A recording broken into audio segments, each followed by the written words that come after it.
Bonjour, bienvenue dans ce premier Grand Prix de la saison 2020 qui se tient en Anschluss. Nous sommes le 4 juillet 2020, nous enregistrons ce podcast à 18h14.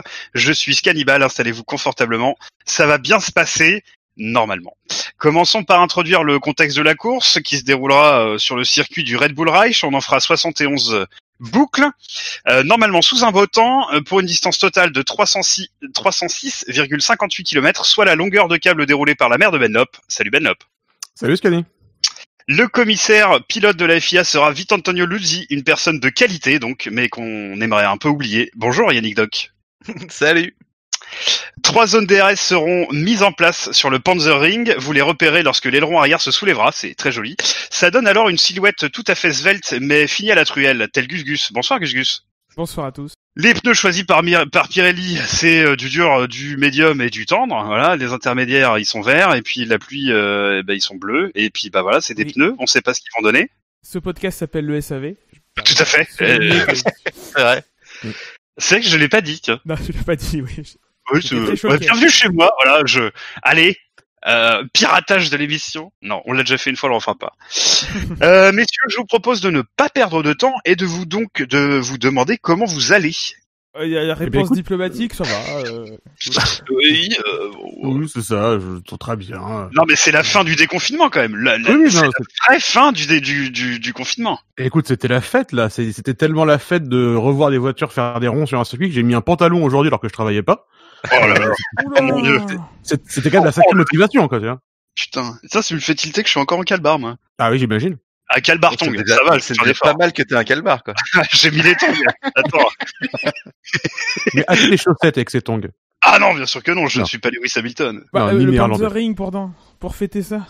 Oui, c'est vrai. Ça aurait été pas mal quand même. Là, pour revenir à ta question, moi je réalise pas encore. Moi, pour l'instant, je regarde une course, ça m'a l'air très. Toute la semaine, j'étais très loin de tout ça. Et j'ai l'impression d'être encore très loin de tout ça. Tu vois, d'allumer pour regarder les séances et de fermer, d'éteindre la télé derrière et de passer complètement à autre chose. C'est très bizarre. C'est vrai que ça fait bizarre de commencer une saison en juillet. Ça fait, je sais pas. Ouais, on devrait être à fond dans la saison. Et là, ça que le début. L'ambiance, c'est bizarre. On devrait en être à tirer les... Et rappelez-vous Schumacher en 2002. On devrait en être à tirer les conclusions de la première moitié de saison, en fait. Oui. Grave. J'allais aller dans ce sens-là. On est le 4 juillet et en 2002, Schumacher, il a été champion le 11 ou le 12. On est à un niveau de la saison où parfois il y a déjà un champion. Ce sera pas le cas en F2 en tout cas. Non. J'ai pas vu la course, ce sera pas les spoilers. Oh bah, une jolie P12 ou P11, je sais plus, un truc comme ça. Bref. Mais je te rejoins sur le fait que c'est marrant parce qu'en fait c'est extrêmement ordinaire finalement, c'est complètement dans le normal. Et à un tel point que là, je regardais pendant la Q1, je me suis surpris à me lever, à aller faire autre chose pendant, etc. Alors que je m'attendais à être hyper accroché à mon écran et hyper excité. Et puis, finalement, c'était la fin d'une Q1 où il allait plus rien se passer. Enfin, c'est extrêmement familier et ordinaire et c'est un peu rassurant, même si du coup il manque un peu cette ambiance, cette excitation du début de saison qu'on a eu à Melbourne juste avant que ce soit annulé finalement. Il y a un côté avant l'heure c'est pas l'heure et après l'heure c'est plus l'heure, quoi. Tu sais, on est loin. Enfin, je sais pas. J'ai été comme vous. Alors c'est vrai, peut-être le moral actuel, mais j'ai été comme vous. Ouais, ok, c'est cool. J'ai regardé, mais pas de ouf, quoi. Enfin. Je suis vraiment pas à bloc, quoi. Bon, après il y aura quand même plein de choses à évoquer, hein, mais oui. Je crois qu'on se rejoint tous là-dessus. On a regardé ça comme si c'était une séance comme une autre, quoi, tu vois, et pas comme si ça faisait 7 mois qu'on était en sevrage. Ouais, non, mais c'est exactement ça. En fait, le sevrage est passé finalement. On est capable de reboire un petit peu sans retomber dedans, quoi. Et tout ça grâce à nous et au formidable SSC qu'on a proposé à nos abonnés, bien sûr. Oui, évidemment. Bien entendu. L'actu, je vous propose de commencer par les mesures barrières dans le paddock, donc qu'on a pu voir un petit peu en action, donc avec le fait que chaque équipe est un groupe, que chaque groupe a des sous-groupes afin de pouvoir segmenter les propagations en cas de tests positifs. Faut pas croiser les flux, quoi. Ouais, alors bon, pour les yeux avertis, il y a 2-3 choses qui ont un peu gêné. On a vu au moins un mec sans masque. à un moment donné, je crois que c'était en FP2, c'était à la fin de FP2, je suis sûr même, ou alors avant la qualif de F3 vendredi là, on avait Montagny et Dupin qui étaient sur une espèce d'un petit talus en dehors alors j'ai pas compris, du circuit ou du paddock, je sais pas trop, qui eux avaient un masque, respectaient à peu près la distanciation sociale, pas de souci. Par contre, en arrière-plan, il y avait des gens qui sortaient d'Algeco et notamment un mec qui n'avait pas de masque. On a pu voir aussi Vettel toucher les zones d'interview. En fait, devant eux, il y a des espèces de barrières et les toucher, ce qui est un vecteur du coup. Bah voilà, là où je veux en venir, c'est une discussion qu'on a déjà eue avec Benlop notamment. Sur le fait que ça va aller parce que c'est dans une zone où le risque est extrêmement faible. Ils l'ont répété à l'antenne en disant que en dehors du circuit, personne ne porte de masque. C'est presque de l'histoire ancienne, peut-être presque comme en France. Alors on peut discuter de la pertinence de ce sentiment, mais c'est comme ça. On le saura dans quelques semaines, quoi. Oui, voilà. Bah après, en Autriche, a priori, ils ont pas de regain en tout cas. Mais ça peut se tenir parce que c'est en Autriche et que la situation sanitaire a l'air sous contrôle et que les mesures barrières sont là, sont presque plus esthétiques que réellement nécessaires. Bah, c'est aussi l'image qui renvoie. Oui. C'est beaucoup une question de ça. Alors, on a aussi vu Vettel aller serrer les pinces devant l'Algeco Red Bull. Oui. Et devant l'Algeco Red Bull, personne portait de masque. Enfin, c'est bon. Je pense qu'il y a aussi globalement, les gens essayent de faire au mieux et de penser à faire les trucs, mais tout le monde va faire des erreurs régulièrement. Et c'est aussi ça qu'on voit. Continuellement, c'est-à-dire des gens qui oublient. Tout le monde est tout le temps en train de tripoter son masque, sa tronche, etc. On voit Toto Wolff avec juste une visière et pas de masque, ce qui n'a pas la même fonctionnalité. Ce qui marche pas en fait, parce que oui. en fait, si tu lâches, si tu parles, en fait, tu asperges quand même en fait, et du coup ça marche pas. En fait, faut porter soit les deux, soit le masque, mais la visière tout seul, ça marche pas. Et j'étais vachement étonné d'ailleurs de la part de Toto Wolff qu'il fasse ça, parce que je pensais que. Alors, je pense que c'est à cause des lunettes, puisque c'est un problème que je comprends moi personnellement. Mais de toute façon, ça n'a pas la même fonction. C'est-à-dire que tu peux pas remplacer l'un par l'autre. C'est ça. Ça n'a pas de pouvoir filtrant. Ça a une barrière physique, mais ça ne filtre pas.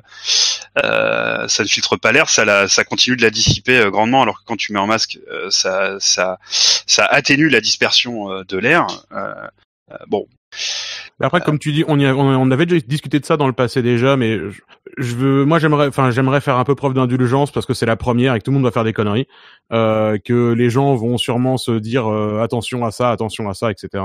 Et en espérant que tout le monde soit plus attentif au fur et à mesure. Pour l'instant, ça me paraît logique qu'on oublie. Franck Montagny avait pas dit qu'il y avait des gens justement dont c'était la fonction dans le paddock. Oui, il y avait une espèce de police dans le paddock, sûrement des tel qu'on pourrait l'avoir dans des. Après police, hein, parce qu'il faut pas non plus. Oui, non, bien sûr, évidemment, voilà.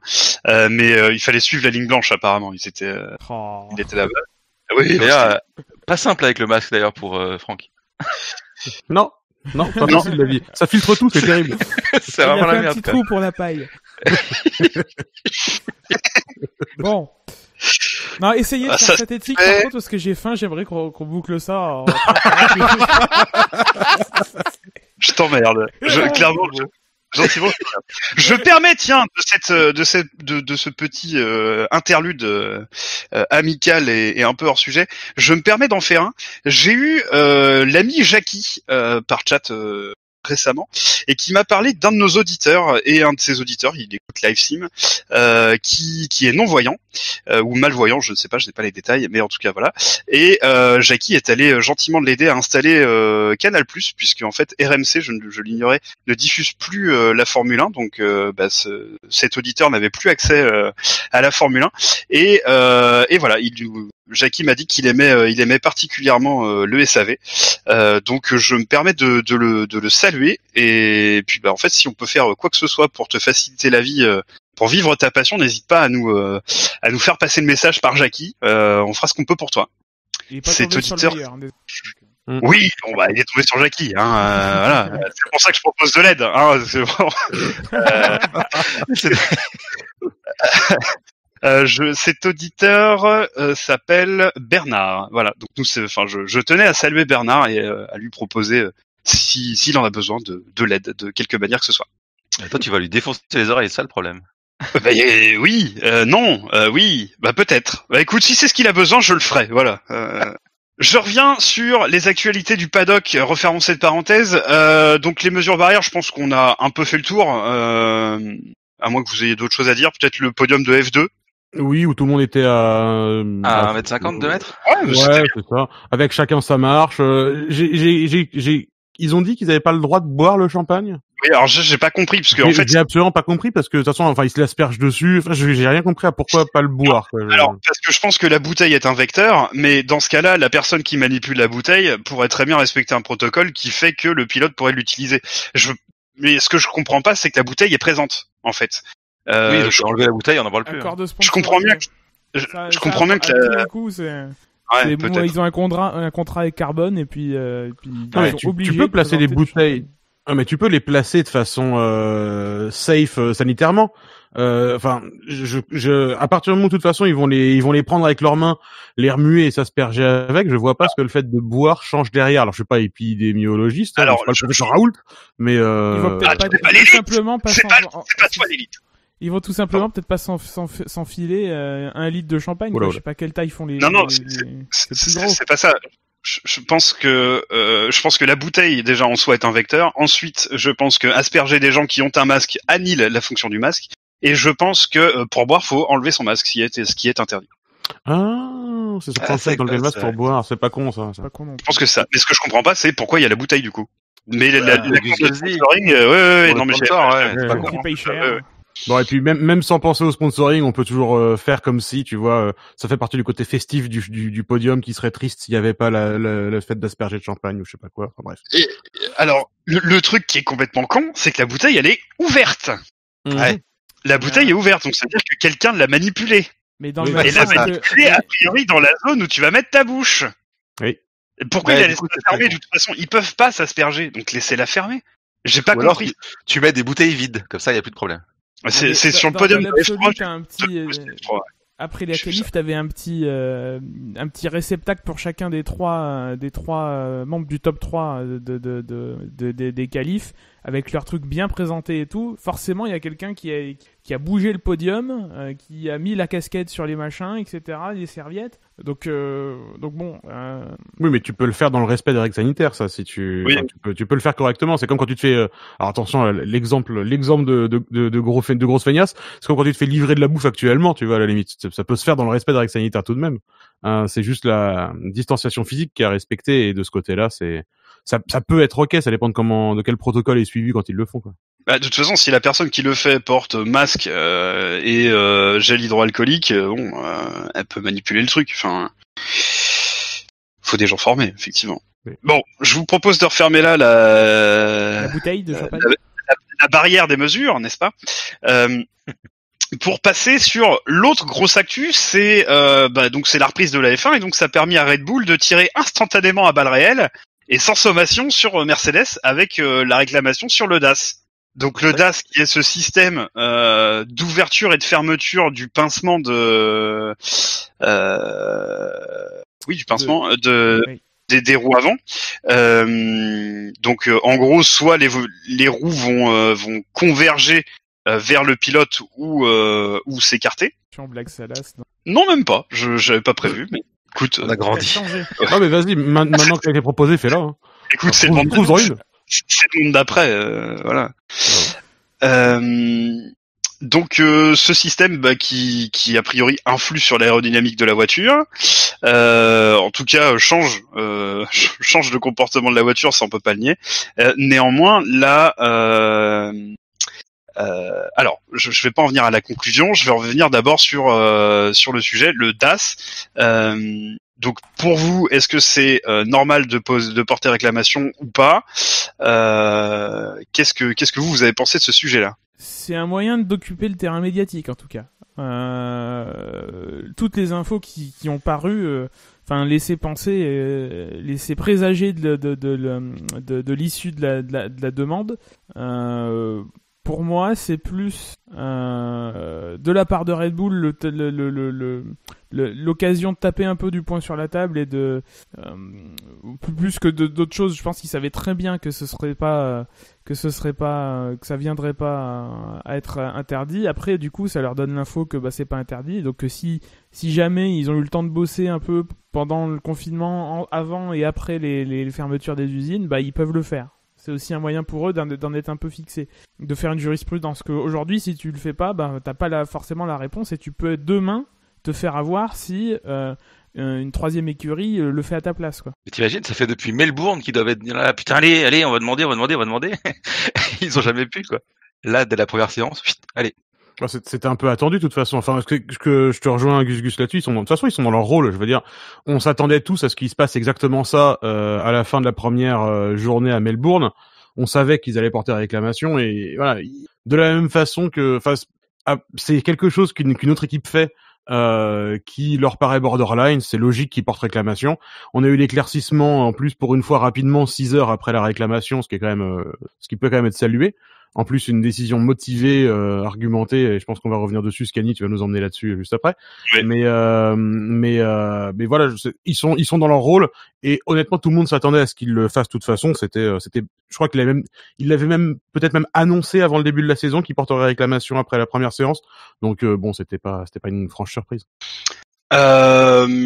Donc le DAS a été jugé légal par les commissaires dans un délai, comme tu l'as souligné, très raisonnable, et fait rare. La décision a été motivée. Alors, je vais pas vous la lire parce que c'est un peu long. Est-ce que vous avez vu cette motivation du jugement, enfin de la décision? Non. Enfin, je l'ai. Non, tu l'as pas vu. Je l'ai sous les yeux. Ouais. Je vais peut-être aller à la conclusion. En fait, c'est plus sur la forme. La conclusion, tu la connais, c'est légal. C'est plus sur la forme de ce rendu de décision. Il reste sur l'argument initial, à savoir que ça fait partie du setup de. Alors, faire une traduction. Merci, la direction. J'allais dire du volantage, tu vois, la traduction sauvage. Oh là là. mais oui, non, effectivement, ça fait partie du setup de direction et que du coup, les effets que ça a sur les comportements de la voiture, même t'évoquais le côté aéro tout à l'heure. Quand tu tournes le volant de ta voiture pour tourner les roues de la voiture, ça a un effet aéro et il distingue pas. Enfin, ça fait partie du même système directement, donc c'est comme ça que la décision est justifiée. In fine. Ouais, ça fait partie de la direction, ça fait pas partie de la suspension ou de ce. En gros, néanmoins, c'est ça que Red Bull, il voulait savoir finalement. Néanmoins, dans le règlement sportif, il est précisé que évidemment, le fait que les roues tournent, ça peut pas être considéré comme un avantage aérodynamique parce que c'est évident qu'on en a besoin, quoi. Oui. C'est d'ailleurs précisé dans l'avis, alors que moi j'arrive plus à retrouver là, donc du coup, je suis un peu dans la panade. Mais c'est précisé. Ah ouais, si tu peux le mettre dans le chat, ce serait parfait. Merci. Hop. Donc ça se charge. Parfait. Donc en fait, il y a un endroit où ils disent parce qu'il y avait obvious, ça je me rappelle. Évidemment. Il n'arrive pas à charger le document. Très bien.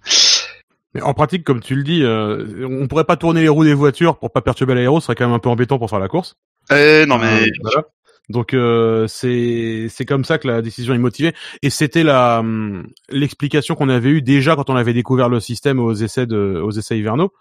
C'était déjà la motivation qu'on avait eue et l'explication de la légalité du système qu'on avait eu un peu en préambule à ce moment-là. Alors aujourd'hui, c'est confirmé par les commissaires en tant que tel, mais il y a pas réellement de nouvel élément, je pense pas, par rapport à ce qu'on avait évoqué à l'époque, je pense. Alors l'élément moi que je souhaiterais apporter, c'est les caméras embarquées des tours de qualif. Le système n'est pas utilisé pendant les tours de Q3. C'est-à-dire qu'en fait, c'est un système qu'ils n'utilisent pas pour sauvegarder de l'usure des pneus ou de la résistance au roulement en ligne droite. C'est un système qu'ils utilisent pour manager la température des pneus. Ouais, c'est ça. Ils s'en servent souvent dans le tour de préparation et le tour d'après. Mais pas et pour le ça, tour rapide. et ça en pratique, enfin, à peu près tout le monde qui était un peu pointu techniquement, qui s'exprimait au sujet du DAS, ça le dit depuis les essais de pré-saison. C'est juste qu'en France, on a Jacques Villeneuve qui l'eût cru, se trompe sur un sujet technique, mais et qui continue à prétendre que le mec n'a jamais vu le système en cours d'utilisation, et il dit mais il gagne bien 5 à 7 dixièmes à chaque fois avec les fameuses estimations de temps de Jacques Villeneuve. Hein. Il a dit 2 à 4 dixièmes déjà, calme-toi. Quoi. Il a sorti il a dit 2 à 4 dixièmes dans les 2 premiers virages. Dans les 2 premiers virages. Le mec, il est complètement alcoolique. Il a jamais vu le système utilisé. Les mecs l'utilisent pas pendant les tours lancés, mais il continue à prétendre que ça apporte de la vitesse de pointe. Il faut juste que, enfin, on en parlera aussi, mais il y a quelques sujets qui m'énervent un peu sur le côté, sur les Villeneuve de début de saison, là. Mais ouais, en pratique, c'est surtout un outil qui leur sert effectivement à maîtriser la mise en température des pneus avant. Et oui, ça apporte un avantage certain de pouvoir le faire indépendamment de tes températures arrière, forcément. Mais non, c'est pas un outil, c'est pas une manette magique que tu tires et qui t'apporte 15 km/h en ligne droite, quoi, effectivement. Enfin, en Autriche, probablement pas. Enfin, quand on sera à Monza, je demande à voir. Ah, si on y va d'ailleurs, je sais même pas si on y va. Si, c'est prévu. La dernière course, je crois, des 8 programmés. Mais avant Misano, qui devrait. Pardon. Ça va piquer à Monza, un truc comme ça peut vraiment donner un gros avantage. J'y crois pas une seconde. Parce que la pince et l'ouverture, c'est vraiment la gestion de la température et ça a un effet négligeable sur la friction. En fait. Enfin, sur la perte de vitesse. Ça a pas un effet comme certains le disent. Sinon, en Autriche, il l'utiliserait dans la ligne droite. Il y a assez de ligne droite pour avoir un gain aussi, tu vois. Et notamment entre le virage 1 et le virage 3, il y aurait largement de quoi gagner. Et vraiment, oui, ça va leur donner un avantage parce que dans la ligne droite précédente pour se lancer, ils peuvent générer un peu de friction et avoir un peu de température de surface pour le premier freinage, mais c'est pas un truc déterminant en vitesse de pointe, quoi. C'est la condamnation de Ferrari en termes de moteur est plus déterminante que ça en termes de vitesse de pointe. Oui, mais non, d'accord. on est d'accord que c'est un système qui de toute façon agit à la marge, il te fait pas gagner une seconde et demie. Ni 2 à 4 dixièmes pour les 2 virages. Je suis d'accord avec Jacques Villeneuve, ça fait gagner 2 à 4 dixièmes. Pour les virages. Mais ça ne se cumule pas, néanmoins, je tiens à le préciser. Ah, c'est important. Moi, c'est sur la forme de ce qui a été rendu par les commissaires. Moi, ça m'a fait penser, je ne sais pas vous, ça m'a fait penser à un copier-coller d'un truc préparé par Mercedes avant, en fait. Comment ça? Leur défense, tu veux dire? Bah, en fait, l'avis qui est rendu, la forme que ça a, la gueule que ça a, le document, la gueule qu'il a, en fait, Mercedes aurait pu commencer à l'écrire il y a 3 mois, quoi. Bah, ils ont dû sans doute faire ça. Mais je pense qu'ils ont fait ça. Enfin, ils ont échangé tout le long de la conception du truc, ils ont échangé avec la FIA. Donc la FIA après le truc même au départ, donc. Mais t'as probablement raison, c'est sûrement un argumentaire qu'ils ont développé et conçu longtemps à l'avance parce qu'ils savaient que ça allait ils étaient pour Melbourne, hein. Ouais, franchement. Mais puis de la part de Mercedes, c'est pas étonnant qu'ils soient préparés aux éventualités. Enfin, c'est pas une autre équipe d'origine italienne, quoi. Tu parles de AlphaTauri, par exemple. Celle-là ou une autre. Est-ce qu'ils sont préparés à l'éventualité qu'il va péter une bagnole? De quoi tu vas couper, Scani? J'ai très mal entendu. Est-ce qu'AlphaTauri est préparé à l'éventualité que Gasly pète une bagnole ou fasse une mauvaise? Je l'ai toujours pas entendu, Scani. Tu as encore beaucoup coupé. Il colle 5 dixièmes à 4 en qualification en Q1. Je pense que mais parce qu'il a l'audace, lui. Putain, tu vois, Villeneuve, il a raison. Je pense que les fiches de performance de Codemaster sont en PLS. C'est Danton qui disait ça. L'audace, toujours de l'audace. Niki aussi. Niki l'audace. Ouais. Niki disait ça. Ok, on va peut-être s'arrêter là et passer aux essais libres. On t'attend. Ça va le tourner ce concours de blagues. Les essais libres, elles ont toutes les 3 été dominées par Hamilton et Bottas dans cet ordre. Première boîte de l'année offerte par Latifi, petite boîte, pas méchant. Ouais, ça peut-être pas méchant. Est-ce que pour vous, avant qu'on fasse une sorte de hiérarchie, vous sur les essais libres en eux-mêmes, sans parler de hiérarchie, est-ce que y a des choses qui vous ont surpris, amusé, étonné? C'était calme. Ouais, dans l'ensemble. On a tous très très vu vite que toutes les équipes motorisées Ferrari avaient pris un gros coup derrière la nuque. Ça aurait pu être pire. Ouais, et encore, c'est clairement les équipes qui ont plus perdu. Je crois que elles ont pris un coup de pelle quand même. Hein. Ouais, c'est à peu près les seules équipes qui ont perdu de la vitesse d'une année à l'autre, les équipes motorisées Ferrari. Donc on ne dira rien sur la légalité du moteur l'an dernier, mais quand même c'est un commentaire assez intéressant. Mis à part ça, je trouve que dans les essais libres c'était encore hyper dur à lire. En fait, tout le monde se mettait en place et puis on n'en a pas l'habitude, mais c'est parce que c'est en Autriche. Mais bon, première course de la saison, donc forcément c'est très hésitant, beaucoup de tours d'installation. Et en fait, tout ça a été vraiment lisible qu'au moment de la qualif, je trouve. Et ça libre 3 un peu plus déjà. Et puis la piste était horrible aussi. Il pleuvait des cordes, il y avait des déluges complets jusqu'à vendredi matin en Autriche. Donc la piste n'a pas aidé à rendre les résultats des essais lisibles en général. Oui, puisque tu disais, au mine de rien, t'arrives, c'est le premier Grand Prix de la saison, donc faut remettre toute la machine en place. Tout ça. Normalement, t'arrives en Autriche, moi t'es déjà rodé, et tu sais déjà la hiérarchie à peu près, machin. Là, il y a tout à faire, quoi. À la limite, la grande satisfaction, c'est de me dire que... Pardon, excuse-moi. Tu parlais des différences avec 2019, j'ai les chiffres. As a perdu 6 dixièmes. Alors, faut les prendre comme ça, comme faut les prendre, hein, parce que il y a des conditions, il y a des machins. As a perdu 6 dixièmes. C'est les chiffres de la qualif que t'as là? Je crois, oui. C'est un article de racefans.net. Ouais, je les avais aussi tout à l'heure. As 6 dixièmes, Ferrari 9 dixièmes, Alfa Romeo 1 seconde 1. Red Bull a perdu quasiment égal. Renault a gagné 2 dixièmes et demi. Mercedes 3 dixièmes, AlphaTauri un peu plus de 3 dixièmes, McLaren quasiment 5 dixièmes, Williams 7 dixièmes et Racing Point 9 dixièmes. Encore une fois, tout le monde a gagné à part Red Bull sur place et les équipes Ferrari, quoi, en gros. C'est ça. Et Red Bull fait du sur place et les équipes Ferrari perdent bien, quoi. Ils ont pas fait semblant de se casser la gueule, mais je pense on reparlera dans les grandes longueurs de cette grande performance. Justement, puisqu'on commence à aborder le sujet des forces en présence, je vous propose de partir de ce qu'on va considérer comme le haut de tableau désormais, en tout cas pour 2020 après cette première séance. Oui, juste pour conclure sur les essais libres, en fait moi j'étais chaud 20 minutes avant les essais libres et puis après je me suis rappelé que c'était des essais libres et du coup c'est nul à chier. Ouais, pareil. Exactement pareil. Ça m'a gavé ce matin, j'étais là, ah ouais, c'est vrai, il y a des essais libres, je vais les regarder. Toujours ces 45 dernières minutes des essais libres 2 où il se passe jamais rien. Non, mais c'est atroce, quoi. Ils sont en simulation. Oui, on regarde les voitures faire des ronds littéralement, mais bon, ça c'est la F1 qu'on aime, comme on a coutume de le dire. C'est ce plaisir-là, hein, de retrouver cette normalité là, de retrouver les voitures qui font des ronds où il se passe rien, tout le monde suranalyse. En plus maintenant on a des graphiques AWS qui nous disent que Hamilton c'est lui le plus rapide dans les virages rapides, du coup il a noté 8,9. Et que Vettel est le 19e sur 20 en ligne droite. En ligne droite, que Albon, il est le 2e en performance et c'est sûrement pour ça qu'il est 6e en termes de temps. Enfin, bon, voilà. Ah, c'est le juge russe, hein. On a toujours eu des problèmes avec le juge russe, hein. C'est vrai. C'est des stats, c'est beau. Ouais, c'est magnifique. Bon, au niveau des forces en présence, premier, sans débat, Mercedes. Oui. Laquelle? Non, mais je vais pas parler de pilote, on va parler d'équipe. Sauf quand on... Parce qu'il y a celle de 2020 et celle de 2019. Jacques Villeneuve, arrête. Non, s'il te plaît, putain. Arrête, moi déjà la première séance d'essai, j'en pouvais déjà plus à chaque fois qu'il racontait ça. Ça me gaffe tout autant, mais bon, si vous voulez. Ah, c'était horrible. J'ai envie de lui mettre des baffes à chaque séance, et en plus, comme Pedro fait rien pour l'arrêter, ça m'énerve aussi. Il le répète 18 fois, quoi. Non, mais c'est Canal d'une manière générale. Voilà, c'est pas Villeneuve. Enfin, excusez-moi de encore une fois défendre Villeneuve, mais enfin, quand même, là, il est pas tout seul, quoi.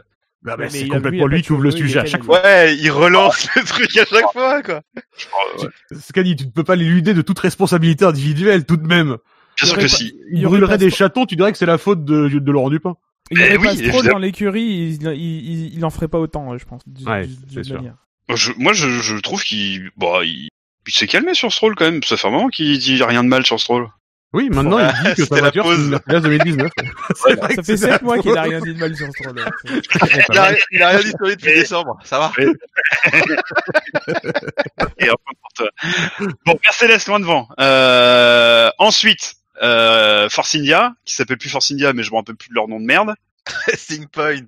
Oui, voilà ça. Donc Racing machin. Les roses. Pas si clair que ça, puis encore une fois les. Non, toi tu les mettrais deuxième, toi, Scani? Non, moi je les mettrais pas deuxième. Bah alors pourquoi tu le mets deuxième? Bah, pourquoi tu le Parce que j'ouvre le débat, bande de tête de cul, putain. Est-ce que t'es sponsorisé par AWS toi aussi ou Oh pas là là. Et toi, t'es sponsorisé par quoi pour faire des paris pourris Par ta mère, je crois. Par Chicken Run, le film sur les pigeons, quoi. On va y Écoute, aller, on rigolera moins demain. On rigolera moins demain. On rigolera beaucoup plus dans 8 courses. Ouais, c'est vrai. Alors, voilà, je te prendrai une vidéo d'un billet de 50 qui s'envole comme ça. Allez, Ouais. alors, juste Eh, en les envoyant. faites court, Allez, hein, parce allez, que go. j'ai faim, après il faut que je mange, machin. Putain, mais quel gordure, ce mec. Il est déjà C'est en train de faire une commande C'est lui qui est Just Eat ou je sais dissipé, pas tu quoi. Alors, non, déjà, et oui. Et voilà, on va faire l'émission comme ça, et ça sera très bien. Et je vous emmerde. Il y a même pas de Just Eat à Laval, de toute façon, ils ont eu l'électricité l'an dernier, donc Ah merde. qu'est-ce que tu veux? Il y a l'électricité maintenant. Ouais, je te jure. C'est sérieux. Incroyable. Arrête de merde. pédaler. Putain, on m'a rien dit. Oh, ramène le câble. Donc deuxième selon vous qui si ce n'est pas la Mercedes rose, c'est qui? Bah, c'est Red Bull. Ouais, Red Bull quand même. Pour Ah, toi attends, aussi, Gus Gus? la question c'est maintenant tout de suite après les qualifs ou avant les qualifs, ce qu'on en disait. Bah, là, non, mais là pour les, on va dire la première moitié de saison, c'est-à-dire 4 courses, qui va être devant, quoi. Enfin, Bah, Mercedes va être devant. Après, il faudra voir sur d'autres circuits après, mais Mercedes va être devant. En Hongrie, ça risque pas de changer. Même si Verstappen, enfin, ils étaient performants l'année dernière, Red Bull. Ce sera Mercedes, Red Bull, et après il y aura un gros peloton où on n'y verra pas clair de circuit en circuit. Moi, c'est l'analyse que j'en fais aujourd'hui, c'est que derrière, c'est difficile de donner une hiérarchie claire entre Ferrari, Renault, Racing Point, même AlphaTauri. Même AlphaTauri, ils sont pas si loin. McLaren, que j'ai oublié. Après, le truc, c'est qu'il va y avoir, enfin, faudra voir avec les évolutions, qui va avoir des évolutions, qui va pas en avoir. Ouais, Racing mais Point, ça se trouve, ils auront rien de la saison. Du Ça coup, va être plus compliqué il que ça, peut- puisque les évolutions, elles sont restreintes. aussi, ouais. moi je mettrais Mercedes, Red Bull, enfin Mercedes loin devant, ensuite Red Bull. Et probablement un bon gap derrière. Il risque d'être un peu, alors je sais plus quelle saison c'était, où ils étaient un peu au milieu de nulle part, deuxième là. C'était en 2016, je crois, ou 17, je ne sais plus. Et ensuite, pour moi, dans le milieu de peloton, il y a quand même 2 pelotons. C'est-à-dire que je pense que McLaren et Racing Point sont quand même un poil au-dessus des autres. Et ensuite, Et après, Ferrari, Renault. Pour moi, qui sont ensemble. Ensuite, je sais pas bien où mettre AlphaTauri, pour être honnête. bah là. Je pense que je les mettrais avec Ferrari en vrai. Et ensuite Williams et ensuite As. Là, t'as oublié Alfa Romeo. Ah oui, Alfa Romeo, mais ils sont avec As eux. Oui, de toute façon, le fond de peloton, ça a l'air très Alpha et As, effectivement. Enfin, Alfa Romeo, n'est-ce pas? Alfa. Et As. McLaren, ouais, Williams, j'attends de voir comment ça se passe. Probablement qu'ils sont plus proches du fond, oui, que du petit groupe devant. Quand t'as dit Ferrari et Renault, c'est surréaliste. Enfin, c'est. Ah, c'est une belle évolution pour Renault, attends. Soit ça, soit. Pardon. Je veux dire, notre Pitbull, il Riva- peut te dire directement ça. Hop là. notre regarde. Riva qui déplaît beaucoup à Gus à l'instant. Non, et puis, non, mais je veux dire, quand tu vois Gasly qui a Laissez-les-moi. 1 dixième avec l'AlphaTauri, Gasly a 1 dixième de Vettel, on n'a pas encore parlé de la qualif, mais bon, mais c'est si on parle Vettel. d'ordre de performance, oui, d'accord, mais enfin, Leclerc, Ouais, il était c'est- combien de positions devant déjà? On fait ce qu'on peut. Écoute, on fait Ah, ce mais qu'on c'est- peut, mais là, sérieusement, franchement. Ouais, non mais je suis triste aussi, hein. Enfin pas vraiment, mais pour toi oui. Mais enfin c'est incroyable qu'on dessine cette ordre de performance là. Je pense que personne n'aurait imaginé à la fin de la saison dernière que l'appel de Red Bull sur les moteurs, sur le moteur Ferrari aurait cet impact-là sur la saison suivante, quoi, parce que c'est quand même un tremblement de terre complet, quoi. Puis Sainz, il est vraiment content d'avoir signé pour une top équipe. Et de commencer. Ah bah, j'ai peut-être merdé là. Ça fera ton sur ton, hein. Qu'est-ce que tu veux que je te dise? C'est vrai, tout de même nuancé. Déjà, moi, je vois Ah, pas, comme toi, Scani, la séparation, une séparation nette et franche entre Racing Point et McLaren et Renault et Ferrari. En tout cas, moi, je l'observe pas. Ce qui veut pas dire qu'il y a pas un petit poil en plus. Vous savez que je m'y connais en la matière. Pour McLaren et pour Racing Point. Méfions-nous aussi du coup du fait qu'on n'ait vu que des qualifications, qu'il y aura un rythme en course à observer, que a priori je pense que la problématique du moteur Ferrari c'était surtout en qualif et que ça a moins d'impact en course, donc j'attends de voir comment toutes les voitures motorisées par Ferrari elles vont performer demain. Ils sont clairement pas au niveau qu'ils souhaiteraient parce que évidemment ils préféreraient être plus haut, être au coude à coude voire devant Mercedes. Et j'attends de voir aussi le package qui devrait arriver en Hongrie. Moi j'ai l'impression, mine de rien en tout cas au niveau de la communication, que Ferrari ils ont bien conscience de ce qui va pas, de ce qui leur coûte, et que malgré ça, ils sont sereins. En tout cas, ils dégagent pas une impression de complète bérésina, quoi. Ils m'ont l'air d'être au courant. En tout cas, d'être En même temps, au clair ils le sur disent depuis les essais, hein, qu'ils sont en dessous. Oui. Donc C'est pas une nouveauté maintenant, ouais. Donc c'est sûr qu'ils ils ont eu le temps de digérer, je pense. Ils tombent pas des nues, et donc ils ont eu le temps. Bon, il y a eu 63 jours, je crois, de fermeture des usines, un truc dans le genre. Mais ils ont quand même eu le temps de faire un diagnostic et de préparer des choses. Donc oui, ils seront pas là, ils sont pas au niveau aujourd'hui. Demain, ce sera peut-être un peu mieux, mais pas non plus énorme, quoi. Le week-end prochain, la même. À voir comment ça évoluera en Hongrie. Pour le titre, c'est con, on n'a pas encore fait la moindre course, mais ça va être compliqué. En plus, vu que tu sais, on sait même pas le nombre de courses qu'il va y avoir. C'est ça le truc, c'est si t'as que 8 courses, tu rates déjà les 2 premières, bon ben, maintenant, tu peux dire quasiment adieu. Pour revenir au niveau, attendons de voir. Voilà. En tout cas, ils choisissent mal leur saison pour avoir une déconvenue pareille. À partir du moment où on va garder grosso modo les mêmes voitures pour l'an prochain, que le développement est limité, ça va vraiment pas les. C'est vrai que les aider.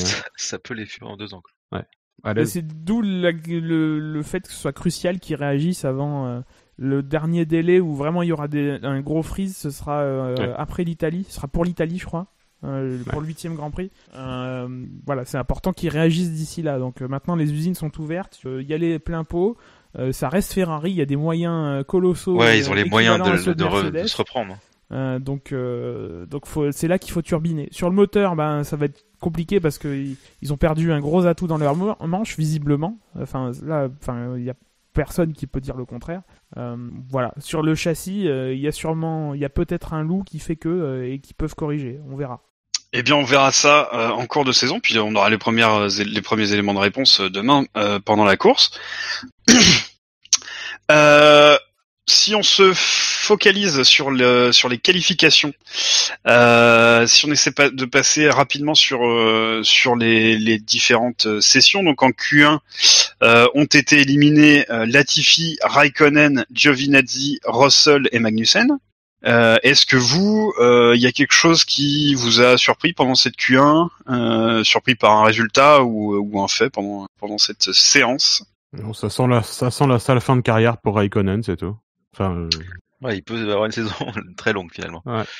Autant l'an dernier, Alfa Romeo, il y avait quand même quelques courses où ils nous avaient surpris, ils avaient fait des performances honorables. Autant cette saison, ça risque d'être très très pénible pour eux. Leur victoire à ces 3 écuries, je pense, c'est déjà d'être là. Malheureusement, vu les circonstances, c'est déjà bien qu'ils soient là. Ce sera encore mieux s'ils arrivent à finir la saison, et déjà si la F1 finit quelque part. Voilà. Alfa Romeo, encore une fois, c'est qu'un prête-nom. En dessous, c'est Sauber et c'est une petite écurie. Voilà. Donc c'est pas reluisant. Ils font de leur mieux. Voilà. Et même s'ils se battent pas pour des grosses positions, je voudrais saluer quand même le regain de forme, même léger, de Williams. Russell, on a effleuré l'idée qu'il puisse passer en Q2 à un moment donné. C'est quand même honorable. Ils sont plus complètement largués par rapport à tout le monde. C'est l'idée l'année dernière, quoi. Ouais, voilà. Et là, je veux dire, ils vont pouvoir envisager pendant la course de se battre avec d'autres voitures, quoi. Enfin, tu vois, ça paraît con, mais l'an dernier, jamais une fois, quoi. Donc, bon, je pense que Russell, il va refaire une saison où il battra son coéquipier en qualification à littéralement chaque course, sauf s'il a un pépin technique. Mais par contre, globalement, ils sont quand même un peu plus dans le mix, et avec les déboires qu'ils ont, notamment financiers, qu'on leur connaît ces derniers temps aussi, c'est quand même un peu rassurant de les voir rebondir. Oui, effectivement, ça fait plaisir. Enfin, ça fait partie de ces écuries-là, qui, bien qu'elles me soient légèrement devenues antipathiques, j'ai absolument pas envie de les voir disparaître. Elles ont bercé notre enfance. On a tous plus ou moins le même âge ici.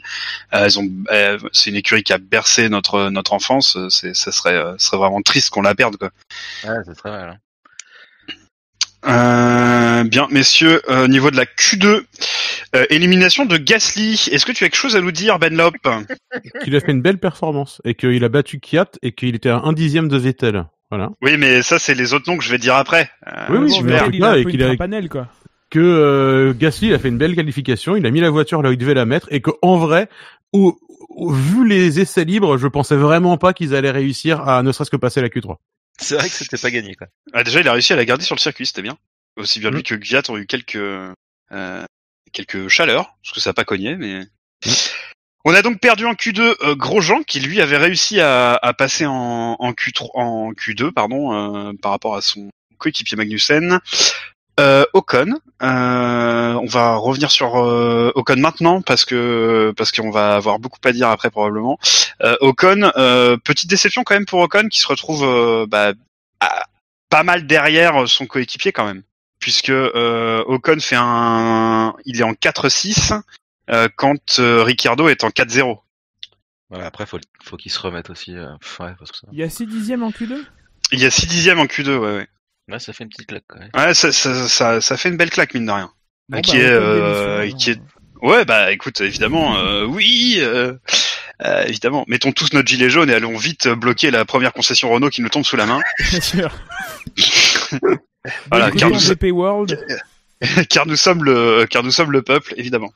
J'ai pas vu son tour de qualif, je sais pas s'il a été gêné, s'il y a eu une erreur flagrante quelque part. Ouais, on n'a rien vu, ça s'est pas passé à la télé. Non, mais voilà, on n'a pas particulièrement vu ça, mais... Il n'y a aucune excuse dans le communiqué de Renault, en tout cas. Hein. Il n'est pas satisfait avec la façon dont c'est passé. Il y a eu des petits détails qu'on n'a pas... Je traduis quasiment. Hein, voilà. Il y a des détails qu'on n'a pas... Il faut qu'il s'habitue à la voiture, quoi. Ouais, dans le volantage, c'était pas correct. C'est ça, le volantage n'était pas bon. Ouais. Donc on a perdu. Alors moi j'ai perdu l'onglet de mon conducteur. Voilà. Donc on a perdu Ocon, Kvyat, comme tu le disais, Gasly, et petite surprise, Vettel. Gus, qu'as-tu à nous dire à ce sujet? Moi, je l'ai déjà beaucoup dit sur Ferrari. Voilà, ça, c'est chiant. À titre personnel, c'est chiant, forcément. Je pense que la F1, elle sort pas forcément grandie de voir. Enfin, elle n'a rien à voir avec ça, mais c'est pas. La F1 a besoin d'écuries qui soient en forme, et de voir Ferrari. Pas à ce niveau-là. Aujourd'hui, c'est avec Red Bull, c'est les deux seules écuries qui peuvent contester Mercedes, qui ont les moyens de le faire vraiment à la régulière. À la régulière, avec un accord secret quand même. Oui. Mais bon, qu'est-ce que tu veux que je te manifestement, avec l'accord secret, ils n'ont pas les moyens de le faire. Hein. Oui, voilà, c'est ça. Ouais, c'est ça avec. Oui, non, mais on est d'accord. À partir du moment où il y a un accord secret, manifestement, enfin, l'histoire de l'accord secret, je pense qu'on va tous pouvoir laisser ça s'endormir à nouveau, parce que en pratique, manifestement, c'était le meilleur moyen que la FIA a trouvé pour quand même réussir à sanctionner Ferrari autant qu'il pouvait. Et ça devait être la contrepartie pour qu'ils puissent demander à Ferrari d'arrêter de faire ce qu'ils faisaient, alors qu'ils n'avaient pas pu démontrer de façon infaillible le manquement au règlement. Donc clairement, l'accord secret, il a eu l'effet escompté sur les moteurs Ferrari en tout cas. Mais ouais, je te rejoins Gus sur le fait que, enfin, on a besoin. Il y a 2017-2018 par exemple, c'est des saisons où on était enthousiaste dès le départ parce qu'il pouvait y avoir ce challenge. On avait la sensation que enfin on allait pouvoir faire vaciller le géant allemand. Et là, bon comment dire, non. C'est voilà, c'est compliqué quoi. Mercedes, ils ont l'air de littéralement, d'être plus forts que jamais. Et voir Ferrari du coup s'effondrer pendant ce temps-là, qu'on soit supporter ou non de la Scuderia, c'est pas très très plaisant en fait. De toute façon, ça enlève un challenger, du coup, ça nous coupe un peu de spectacle, quoi. C'est C'est ça. là qu'on était déjà tous d'accord pour dire que Mercedes était largement favori avant que ça commence. Et là, ça commence, tu fais OK, bon ben. Et dans Bon, une bah, saison qui s'annonce aussi difficile que ça, une écurie comme Ferrari, elle a besoin de ses deux pilotes. Or, pour moi, l'annonce qui a été faite et la façon dont Vettel a été mis à l'écart, enfin, ils vont le payer à un moment ou à un autre, et je pense qu'ils commencent déjà à le payer. Je pense qu'un Est-ce que tu veux revenir un peu Est-ce que tu veux revenir Oui, parce que un c'est peu vrai qu'on n'a pas abordé le sujet. C'est vrai qu'on a découvert ça. Enfin, en tout cas, moi, je l'ai découvert. A priori, tout le monde aussi. On a découvert qu'en fait, c'était pas du tout d'un commun accord que Ferrari et Vettel mettaient fin à leur collaboration, mais c'était totalement unilatéral de la part de Ferrari. Ouais, alors Ferrari, ils ont le droit, complètement, enfin, c'est une reconduction de contrat, donc il n'y a aucun droit, on va dire, basique de Vettel qui a été bafoué là-dedans. Voilà, il avait un contrat jusqu'à la fin de l'année, ben, le contrat ça expire et très bien, c'est comme ça. Maintenant, la justification qui en est faite que il y a eu le Covid, que, enfin, déjà c'est très, moi je vois pas le rapport. Ouais, ils ont sorti les rames, hein. Ah oui, non mais je vous rassure, le Covid va avoir bon dos dans les mois qui arrivent. Hein. Moi, ça va servir à justifier tout et n'importe quoi. Hein. Ils avaient plus envie de travailler avec lui. Ils ont cherché à voir quelqu'un d'autre. Ils ont trouvé Suarez. J'allais complètement à côté. Ils ont trouvé Sainz, un pilote qui a du mordant lui aussi. Un peu moins quand même. Un peu moins. Ils l'ont pris. Ils voulaient plus de Vettel. Voilà, c'est tout. Enfin, à un moment, il faut aussi assumer et pas chercher des chemins de ronde, quoi. Enfin, c'est. Ouais, c'est juste qu'après le faire avant que la saison. Enfin, ouais, c'était un peu. Le timing est vraiment pourri, quoi. Enfin, comment tu veux le mettre en confiance? Enfin, comment tu veux lui donner l'envie de donner le meilleur de lui-même pour la saison, et en plus pour une saison dont tu sais en mars après les essais que le début va pas être Jojo. Ouais, peut-être parce qu'ils savent ça justement, tu vois. Peut-être parce qu'ils savent ça justement et que la saison elle est déjà un peu gâchée. Après, l'alternative c'est quoi? Parce que s'ils veulent pas continuer à travailler avec Vettel, l'alternative c'est quoi? C'est de refuser des négociations de contrat pendant toute l'année. C'est pas beaucoup mieux, tu vois.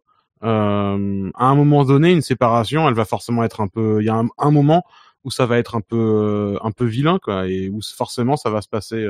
Difficilement pour l'un ou pour l'autre. Ouais, c'est sûr que niveau timing, il y a jamais vraiment de bons moments. Moi, je me demande comment ils auraient pu gérer ça autrement en réalité. En fait, c'est ça la question que je me. Bah, le faire clairement au début de saison en disant bon bah on fait rien avant la fin de saison par exemple. Ouais, mais du coup tu me. Ouais, non, mais c'est très compliqué. Quoi qu'il arrive, on voit pas non plus le bon message à ton pilote. C'est quoi, Surtout quand tu viens de renouveler l'autre pendant 5 ans, quoi. Enfin, à partir du moment où ils ont choisi de faire ça, de toute façon, c'était certain que. C'était bancal. Hein. Que ça se compliquerait pour Vettel. C'était ça s'est joué déjà à cette époque-là. Et à l'époque déjà, quand on en avait parlé déjà à l'époque, c'était déjà clair que pour Vettel, ça allait être compliqué de survivre dans une équipe qui était plus la sienne. Enfin, après le Vettel démissionnaire, moi j'y crois pas trop. Hein. Il est à 160 millième de son coéquipier, parce que Leclerc fait 10e. Hein. Là, on s'attarde sur Vettel qui est 11e et qui s'arrête en Q2. Enfin, il a pas pris de valise, hein. Calmons-nous, hein. Non, il prend pas une valise, mais au gré de la saison, ça va être un peu difficile de juger son investissement. Est-ce qu'il sera, alors, on anticipe un peu les discussions du futur, mais est-ce qu'il sera volontaire pour faire le jeu de l'équipe? Comment il va se comporter vis-à-vis des batailles éventuelles qu'ils vont avoir? Alors même si du coup c'est des batailles qui auront un peu moins d'impact et d'intérêt, parce que s'ils se battent pour la 8e et la 9e place, en vrai, on s'en foutra un peu, quoi. C'est-à-dire que au moins ils se battront pas pour gagner les courses, et bon, ça devrait un peu détendre l'atmosphère de ce côté-là. C'est à la limite ce qu'on peut se dire, quoi. Ouais, ça enlève un peu de pression. Même si c'est un peu triste du coup que ce soit ça la raison pour laquelle ça puisse se passer correctement. Autre chose à noter en Q2, c'est que Max Verstappen, donc qui évidemment est allé en Q1, lui s'est qualifié, a fait le 8e temps, mais en pneu jaune. Ouais, il fait la danse du safety car pour demain. C'est probable. Je crois qu'il avait fait le même coup l'an dernier. C'est la seule voiture à faire ça. C'est le seul pilote à avoir fait. C'est le seul à avoir perdu. C'est le seul, ouais. Donc on verra sur la stratégie. Je sais pas. Jacques Villeneuve prétendait pendant la qualification, donc c'est sûrement pas vrai, que les pneus jaunes étaient indestructibles et pouvaient aller jusqu'au bout de la course. Donc voilà, si on considère que Jacques Villeneuve est une boussole qu'indique le sud sur les éléments techniques, on peut se dire que demain il va y avoir 3 arrêts. Voilà, exactement. C'est un peu folle, etc. Non, mais en pratique. Il y a quand même, attends, excuse-moi, Benlop, mais il y a quand même un élément qui va dans le sens de ce grand technicien qui est Jacques Villeneuve, ne t'en déplaise. C'est que en Q1 au moins, voire même en Q2, ils ont fait 2 tours d'attaque à la suite sur leurs pneus. Il y a pas énormément de circuits où tu peux faire ça. Non, mais entre 2 tours, il y a 9 virages. Et puis entre 2 tours d'attaque et dire le pneu jaune peut aller jusqu'au bout sans problème, il y a quand même une petite marge, quoi. Ça s'est déjà vu, des circuits où il y a besoin de 1 ou 2 tours d'attaque pour préparer les pneus correctement, sans pour autant que ça veuille dire forcément grand chose sur la dégradation des pneus sur la course. Mais en pratique, ça leur ouvre un peu la stratégie, surtout qu'ils ont Albon qui est 2 rangs derrière, qui est lui sur les pneus rouges. Oui. Et donc ils pourront avoir des stratégies variées, et c'est surtout là que ça va se jouer à mon avis et que ça va être intéressant pour Red Bull. Alors pour moi, c'est surtout que ça met le bordel chez Mercedes, parce que du coup, ils vont devoir prendre une voiture, et a priori la deuxième, donc Hamilton, pour couvrir cette strate-là, en fait. D'autant plus qu'on va, alors il y a un petit sujet qu'on va pouvoir, il y a peut-être un sujet qu'on va évoquer de ce côté-là quand on va évoquer plus longuement la Q3, mais quand tu dis la deuxième voiture Hamilton, ce sera peut-être la deuxième voiture et demie Hamilton finalement. Oui, je vais y venir. J'ai devant moi des documents de la FIA qui sont assez intéressants. Nous avons oui, mais on va en parler. Alors, on y va maintenant. La Q3. Donc, tu peux pas finir Q2 tranquillou? Vas-y, on finit Q2 si tu veux. Qu'est-ce que t'as de plus à dire? Vas-y, quels pilotes sont tombés en Q2? Vas-y, fais-nous la liste déjà. J'ai déjà faite. Ah bah refais-la moi. Alors, putain, il faut réentendre Sébastien Vettel. T'as pas un petit peu faim, ce qu'il a dit par hasard? Ta gueule. Non, mais j'ai déjà mangé 2 yaourts pendant un de tes monologues. Grosjean, donc a été éliminé. Ocon, Gviat, évidemment Gasly et surprenamment Vettel. Voilà. Non, pas grand chose à rajouter, je pense. Non, c'était pour perdre 30 secondes. Ouais. Oui, non, j'ai bien compris. Les pilotes de la Q3. Donc Paul Bottas, évidemment, ce fameux philosophe. Donc Paul. écoute, j'ai pas mis le petit chapeau sur le haut et du coup j'ai dit Paul. Voilà. C'est Paul. Voilà. Paul, l'ordinateur, il parle en fonction de ce qui est écrit. Une synthèse vocale que vous entendez, mesdames et messieurs. Finalement, l'IA, c'est pas Fab, c'est moi. Paul de Bottas, Hamilton a seulement 12 millièmes, mais il y a des éléments nouveaux. Paul de Bottas, j'ai l'impression que c'est un notable. Oui, c'est ce que je te disais, le fameux philosophe des Lumières, quoi, tu vois. Paul de Bottas. Donc, on a des éléments nouveaux. Arrêtez veuillez cesser, monsieur, de m'importuner. Puisque Hamilton a été convoqué par les commissaires au Grand Prix d'Autriche. Alors, c'est tombé pendant l'émission, enfin là, un peu pendant. Donc, Benlop, je crois comprendre que tu as eu le temps de tout lire, parce que moi, j'ai juste vu la décision la notification des commissaires quand je regardais les documents publiés. Donc. Ouais, la délibération est toujours en cours. Hamilton, il a été convoqué à 17h48 précise pour 2 incidents différents. Donc il y a littéralement ces 2 tours de Q3 qui sont en jeu. Le premier, donc qui est le tour qui avait été effectué à 15h52 précisément, où ils estiment qu'il est sorti des limites du circuit au virage 10, donc le dernier virage. On l'a pas évoqué pendant le reste de l'émission, mais effectivement ils avaient intégré donc des boucles de détection pour les limites de piste sur les 2 derniers virages. Et effectivement, il semblerait qu'il y a situé en Russie, donc il y a 2 heures de décalage horaire. C'est pour ça que. Exactement. La connexion, en fait, ils sont connectés à ces boucles en 56K, donc ça met un peu de temps à remonter c'est fou, ça. C'est marrant parce que pendant les essais libres, ils annulaient les tours à l'instant, tout de suite maintenant.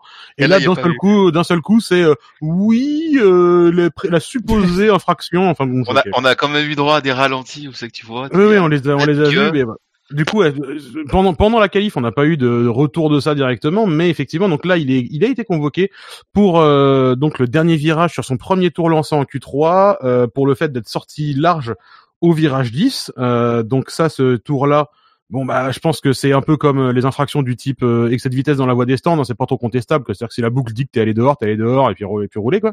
Mais est-ce que c'est vraiment la boucle ? Si la boucle elle le dit comme on le sait, enfin c'est immédiat quoi, ils peuvent de manière alors il le précise pas, c'est-à-dire que dans la convocation, ils disent que c'est un alleged leaving the track, donc un alleged mes traducteurs préférés. Enfin soupçonné.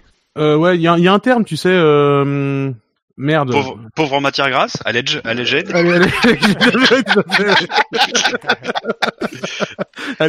à fait. Je crois que ça parle de margarine quelque part dans la convocation. Ah oui, voilà, c'est ça. Moi j'ai supposé dans un dictionnaire. Supposé, ouais, c'est présumé. Voilà. Présumé. Terme juridique. Présumé. Donc c'est effectivement il a de toute façon présumé quitter la piste, mais effectivement il ne parle pas de l'outil qui a été utilisé pour mesurer ça. Et donc la deuxième convocation, elle concerne son tour de 15h59, donc le deuxième tour qu'il a effectué en Q3. Dans lequel, et on reviendra un petit peu dessus j'imagine, dans lequel Valtteri Bottas qui était devant lui se sort comme une grosse buse au virage 5. Part dans les graviers, il y a un drapeau jaune et Hamilton ne ralentit pas. Et donc Hamilton, il est convoqué. Alors là aussi, hein, c'est allegedly, hein, donc c'est quoi le mot que j'ai utilisé ? Prétendument. Prétendument, oui.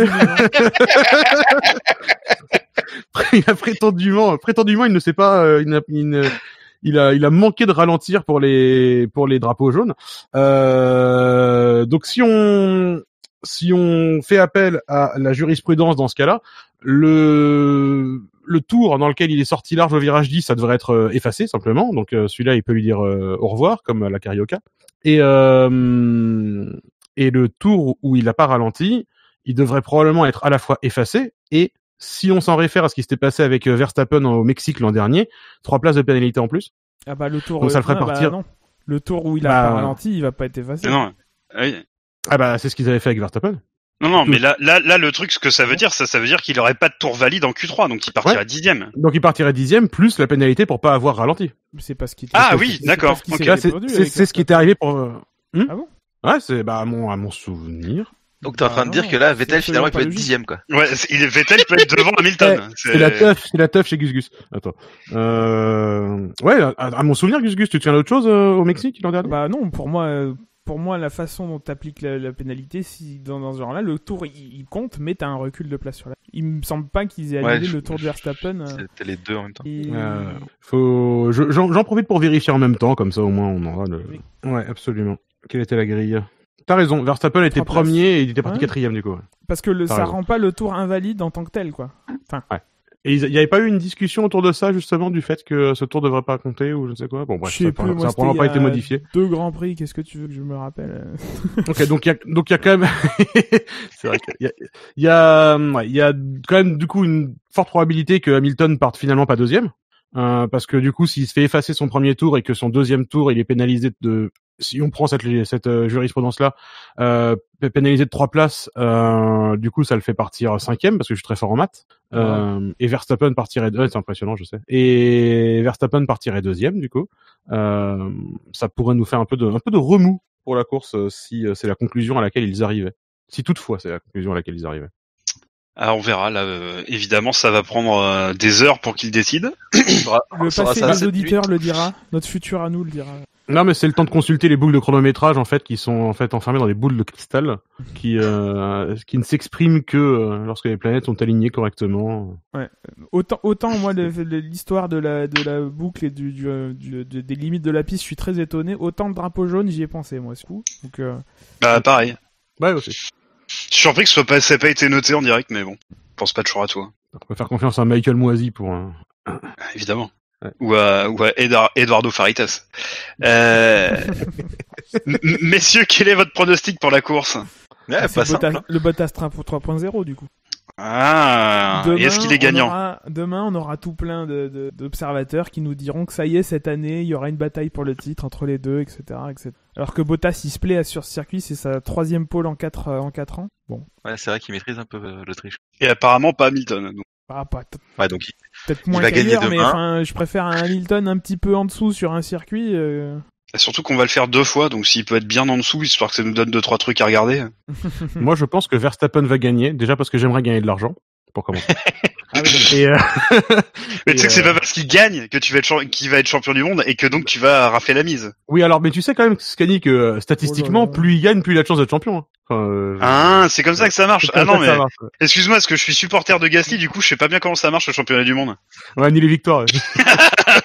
Non, t'es supporter de Villeneuve parce que donc tu crois que plus on dit de conneries et plus tu gagnes. Ah, putain, je suis riche. Ah, ça. 1 million. Mais honnêtement, Verstappen, il a une chance de gagner. Parce que si Hamilton se fait pénaliser là, Verstappen part deuxième sur les pneus médiums, avec potentiellement une stratégie préférentielle. Albon pas très loin derrière pour protéger. Albon qui partira devant Hamilton. Ça Partirait. peut être C'est pas... qui partirait, pardon, oui, absolument, qui partirait devant Hamilton. Ça peut nous donner quelque chose d'intéressant et ça peut être une chance pour Red Bull qui en plus avait l'air mieux quand même en rythme de course qu'en rythme de qualif, comme classiquement d'ailleurs. En tout cas, ils avaient pas l'air trop inquiets et ils en parlaient aussi Red Bull de leur rythme de course qui était plus favorable que leur rythme en qualification. Donc ils avaient pas l'air particulièrement inquiets quoi, vraiment. Donc voilà, peut-être que je fais comme d'habitude et que je survends un suspense qui n'existe pas. Allez, Mais, tes trois premiers, Benlop. Allez, un petit Verstappen, Hamilton, Bottas. Verstappen, Hamilton, Bottas à ma gauche. À ma droite, Gus. Bottas, Verstappen et Albon, voilà. Premier podium pour Albon. Bah pourquoi pas. Tout On est Tout sur là-bas Red au Bull. fond. Je dirais Bottas, Hamilton et Perez. Ah. Eh bien, figure-toi que moi, je dirais Norris, Bottas, Oh là là, Perez. mec. Grosse La cote quand même. Oui, c'est sûr, oui, là, on est à 3501 contre 1, oui, c'est clair que bon. Le mec se moque de mes paris, quoi. Après, c'est terrible, quand même. Oui, mais lui, au moins, Ah, il déjà- met, il parie Déjà ça parce pour que moi, 0 j'y mets euros. pas de l'argent. Non, mais déjà parce que moi, j'y mets pas de l'argent, en fait. Déjà. Ouais. Si moi, c'est un pari qui me coûte rien, à part le fait que je vais avoir raison et que vous allez tous être dégoûtés. Ça, Et moi c'est aussi, quand je me rendrai compte que j'aurais pu gagner 45 000 euros. Mais, C'est vrai que à ta place, je mettrais 1 euro quand même parce que bon, pas le principe, quoi. ouais, pour pas avoir de regrets quoi. on devrait faire ça. On devrait faire une cagnotte dans le SAV. On devrait faire une cagnotte, et faire du pari en ligne. Ouais, non. Oui, non, enfin, Pourquoi? Non, non. Déjà, bah, non, mais c'est- parce que déjà, le nombre de gens qui nous ont dit oui, Racing Point, Ouais. ils seront largement devant tout le monde, machin. Enfin, c'est un peu un tollé cette histoire. Oui, ils ont gagné beaucoup de temps d'année en année, enfin, très clairement, faut arrêter quoi. Ils ont pas une Mercedes B. Ah, On je aurait un truc. je sens- Une Mercedes rose, on t'a dit. Je sens le sel du supporter qui voit que la Ferrari est devenue une Haas. Et que là, c'est devenu le Williams. Mais, Et c'est un peu je- Comme voilà. l'année où Honda et ils ont fourni leur voiture précédente à Super Aguri et qu'à une course près ils finissaient à égalité avec 1 point quoi. C'était la tradition de Honda de fournir une meilleure voiture à Super Aguri et de se garder la moins bonne voiture pour eux. Ah, c'est une stratégie. Hein. C'est une sacrée tradition, ça c'est pas mal. C'est la générosité, mon gars. Mais on n'est pas trop revenu là-dessus. Effectivement, on a parlé de trucs énervants avec Jacques Villeneuve, mais on peut continuer un peu si vous voulez avec ça. Parce que Bah, parce non, que- non, parce on que- va pas parce que- continuer. c'est Non, vrai j'en que ça- peux- en parce fait- que j'en peux plus des mecs qui sont là. Oui, ils avaient les plans, etc. Alors que putain, t'en sais rien, tu les as vus les plans, Jacques Villeneuve? Non, bah ferme ta gueule. Alors, C'est Monsieur Benlop, insupportable. déjà, on Après- va commencer par un truc, c'est que t'as F1 TV Pro, donc si ça te casse les couilles, t'as qu'à regarder sur F1 TV Pro en anglais. Et tu vas arrêter de nous péter les couilles. Voilà, Si je déjà. fais ça, je pourrais plus me plaindre de Villeneuve. Et je pourrais pas en parler avec vous. On est bien d'accord. Voilà, putain. Mais je pense que je vais faire ça par contre parce que c'est plus possible au bout d'un moment. En fait, c'est juste que ils sont extrêmement et je rejoins Gus là-dessus quoi. Avant même de voir la voiture tourner, ils étaient déjà là. Oui, c'est complètement une Mercedes même en interne. Mais attends, Jacques Villeneuve, t'as pas démonté la voiture. Enfin. Il a des appareils photo très puissants, il a dit. Ouais, il voit à travers la carrosserie. Non mais non, enfin ok, troller et faire des vannes comme ça, bon bah d'accord, pourquoi pas. Mais le problème c'est qu'en fait il emmène plein de gens avec lui. Non, mais c'est surtout qu'il est totalement au premier degré pour le coup, quoi. C'est pas oui. du troll, quoi. Oui, c'est ça en fait. Et à un moment Le donné, problème est là. moi c'est vraiment ça qui me pose un problème, c'est que il est extrêmement affirmatif à un tel point où en vrai il pourrait même s'attirer des emmerdes d'un point de vue judiciaire si Racing Point était susceptible, honnêtement, parce qu'il est extrêmement affirmatif alors qu'en vrai Faudrait qu'il parle français déjà. bon bah il y a sûrement moyen de trouver un mec un peu qui parle français dans l'équipe quand même, j'imagine, chez Racing Point. Mais c'est juste que je trouve que il est il est, et par extension ils sont, parce que Febro joue un peu avec lui, joue un peu son jeu comme ça, mais ils sont extrêmement affirmatifs sur une voiture ils l'ont pas démontée, ils ont pas vu les plans, ils savent pas, et tout ce qu'on voit c'est les surfaces extérieures qui peuvent très bien avoir copié, on n'en sait rien. Et regarde, à la sortie, les résultats des qualifs, ils font pas 1, 2, 3, 4. Hein. Exactement, et je trouve que leurs accusations, en vrai, elles sont graves, quoi. Tu peux pas te permettre d'accuser de façon aussi frontale une équipe d'avoir carrément vendu ses plans, etc. Parce qu'il y a quand même 2 équipes qui sont concernées là-dedans, sous fond de théorie du complot. Non mais et puis sous fond de théorie du complot parce que Toto Wolff il investit machin etc. et puis ils se connaissent et puis ils sont amis. Enfin je veux dire c'est pas possible quoi. Moi je trouve ça un peu scandaleux comme d'être aussi affirmatif. Évoquer l'idée pourquoi pas, mais être aussi affirmatif, je trouve ça vraiment naze quoi. Et du coup ça n'a pas rendu Racing Point hyper ils ont McLaren est devant eux, McLaren et Red Bull sont devant eux, enfin je veux dire ils sont pas... Racing Point est devant Ferrari maintenant. Oui, mais du coup, c'est pas les seuls. Mais voilà, McLaren est devant eux, alors du coup, les gens qui disent, les autres équipes, elles vont avoir le seum que Racing Point, ils ont même pas besoin de faire une voiture, de concevoir une voiture, mais ils sont meilleurs que les autres. Alors déjà, ils sont pas meilleurs que les autres, et en plus, ils ont conçu une voiture. Donc c'est pas de bol. Alors, et en plus, ils la montent eux-mêmes. Juste pour faire une petite précision. Si on a vraiment des auditeurs qui disent, ils vont avoir le seum, je leur conseille d'aller chez Del Piero. Voilà, c'est plus leur place. Hein. Ici, on parle normalement. Ouais, c'est parce que t'es pas jeune, quoi. Voilà, ça doit être pour ça. Ou je n'essaie plus d'être jeune. C'est vrai. Désespérément, alors que moi, oui. C'est triste. La tristesse. Oui, voilà, c'est la fin de mon râlage sur c'était vraiment... On l'a déjà dit, même si tu donnes les plans de la Mercedes 2020, je parle même pas de la 2019, à une autre écurie, ils la fabriqueront pas aussi bien que les mecs qui ont conçu le bousin. Oui, ils n'auront pas les mêmes ressources, ils n'auront pas les mêmes fournisseurs de matières premières, il n'y a pas les mêmes process internes, il n'y a pas la même équipe qui exploite le matériel, il n'y a pas les mêmes pilotes. Et puis le jour même, ils n'auront pas l'exploitation le jour de la course, etc. Je veux dire, en F2, tout le monde a la même voiture, pourtant t'as un ordre de performance dans les équipes, quoi. Enfin, ça me gonfle et moi vraiment, ce qui me gonfle vraiment, c'est cette accusation même plus voilée, où ils les accusent de faire un truc qui est complètement illégal, et à un moment donné ça c'est pas possible quoi. Relance pas le débat sur le voile quand même. oui, c'est pas le moment de à un moment donné tu peux, ils ont un devoir de retenue auquel ils se soumettent pas du tout quoi, et honnêtement c'est nul. Bah non, parce que là ils nous ont rabâché à chaque séance, plusieurs fois à chaque séance. Tu fais putain, ça recommence. Enfin, cela dit, du coup tu disais Pérez sur le podium. Ouais, d'accord. Ouais, pour mettre un peu de couleur, que ça change un peu. Puis s'ils veulent marquer des points, je pense qu'il faut qu'ils marquent des points tout de suite. Quoi. Pour aller titiller les flèches de jet. Et cela dit, c'est vrai que cette saison, vu les performances extrêmement proches de tout le monde derrière Mercedes, grosso modo, de ce qu'on a vu pour l'instant, c'est peut-être la saison pour les podiums surprises. Donc on aura peut-être des trucs au moins originaux et intéressants à observer cette saison de ce côté-là. Après, il faudra voir la fiabilité, parce que Pérez, il a fumé tout le week-end, quoi. Ouais. Juste pour revenir sur ce que dit Canal, alors avec trop d'insistance, ça je suis d'accord, mais enfin pour le coup il y a pas que eux, et en fait on sait très bien d'où ça vient. Ça vient d'Abitbull en fait, donc moi je pense que ils font comme les médias britanniques font le jeu des équipes.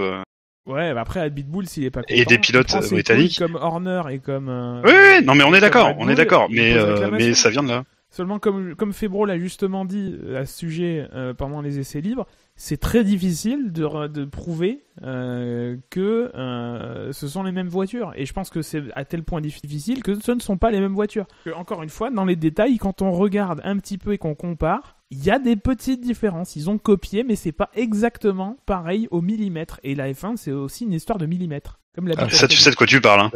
Mais voilà, trop tard. Mais c'est, les observations de Jacques Villeneuve à l'œil nu avec son vieil œil et avec ses mauvaises lunettes là, c'est en direct de Paris en plus. En direct de Paris, le mec il est à des, et le mec se permet de porter des jugements des fermes et définitifs, c'est que ça, moi ça me pose un problème philosophiquement quoi, c'est pas possible. Mais bon. Oh bah nous ça nous arrête pas. Hein. Non c'est vrai. Mais on est, ouais non si j'allais dire on est moins ferme et définitif que eux, mais en fait pas du tout. Tu rigoles ou quoi? Déjà sur le fait que tu es étanche à Jacques Villeneuve, tu es fermé définitivement. Tu ne veux pas t'ouvrir. À Jacques Villeneuve? Voilà, tu vois. Non, pourtant, je m'étais assoupli à son sujet il y a quelques temps, mais là, il m'énerve beaucoup trop au début de saison. Ouais, Il fait monter ma tension, mon médecin me dit que c'est pas bon pour moi. Bon, on fait fin, non? Il y a bien que ça qui fait monter. Retrouvez-nous sur iTunes, sur Doctissimo. Vous pourrez parler de vos problèmes d'érection avec un certain Benlop F1. Pod Radio, Pod Cloud, Facebook, Twitter, le SAVF1, YouTube, Stand F1, Actu F1. De quoi? Pod Radio, ça n'existe plus, mais c'est pas grave. Ouais, mais je sais, mais c'est parce que j'ai pris une vieille trame de conducteur, du coup ils sont encore là. Donc bon, je vais l'enlever. Retrouvez-nous sur Podcast France. Sur Actu F1. Cette histoire de conducteur de tram, là. C'est parce que, en fait, le conducteur que j'ai utilisé pour faire le conducteur de cette émission. Non, mais j'ai compris, Scanny, c'était une blague, parce que on veut pas en savoir plus. Non, mais attends, calme-toi, il y a l'électricité où j'habite depuis 15 jours. Et je n'étais pas au courant. Je l'ai appris dans cette émission. Donc le tramway, on verra ça quand il y aura des chevaux, déjà. Messieurs, la F1 sur Internet, c'est... Sur SAVF1.fr. Sur SAVF1.fr. C'est bien, vous suivez, parce que la F1, c'est... De retour. Oui, c'est en Autriche, c'est en Anschluss. Et le SAV de la F1, c'est... La famille. Ça, c'est tout le temps. Bon, allez, générique. Rideau. Attends, Allez, salut. merci de nous avoir suivis, tout ça. Et après, tu me dis générique et je le lance parce que je me prépare.